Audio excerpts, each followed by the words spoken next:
که بر ماست.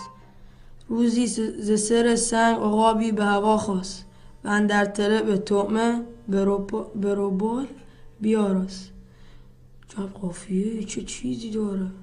روزی ز سر سنگ عقابی به هوا خواست اندر تله به طعمه بروبال بیاراست. بر راستی بال نظر کرد و چنین گفت امروز همه روی جهان زیر پر ماست. بر آن که پرواز کنم از زر خویش میبینم اگر ذره اندر که دریاست. سیاه نرگیله سیاه نرگیله سیاه نرگیله عقاب نرگیله لک شیر ناصر خسرو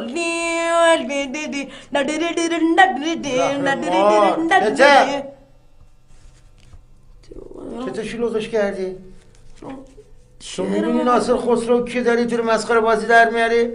من نمیخواستم مسخره بازی در بیارم، من نمیدونستم کیه مرده. درست درسیتو بخونم. چطور خب نمیخوای درسم بخونه بلند شو برو. بابا از ماست که بر ماست، همینجا خودش 2 تا سطل ماست حروم کرده، بعد با ما میگی تو؟ اگه میخوای درس بخونی بخون، نمیخوای بخونی چالی بازی در میام. بلند شو برو گم شو ببینم. موش و گربه تا منجری آوردن که در اطراف فلان شهر درختی بود و زیر درخت سوراخ موش.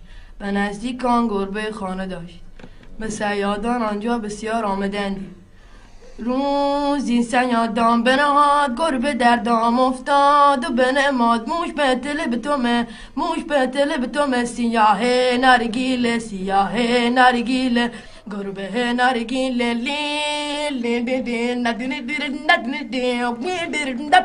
زلیل مرده چه میکنی تو؟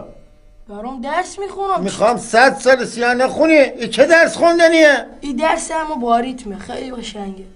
بذار درس بخونم. درس با ریتمه چیه؟ بلند شو که پی مرگمو میخوام بزنم ما. بابا بذار درس بخونم. خب ما فردا تجدید آوردم کی جواب میده؟ این درس خوندن تو داری نیمبونه میزنی یا داری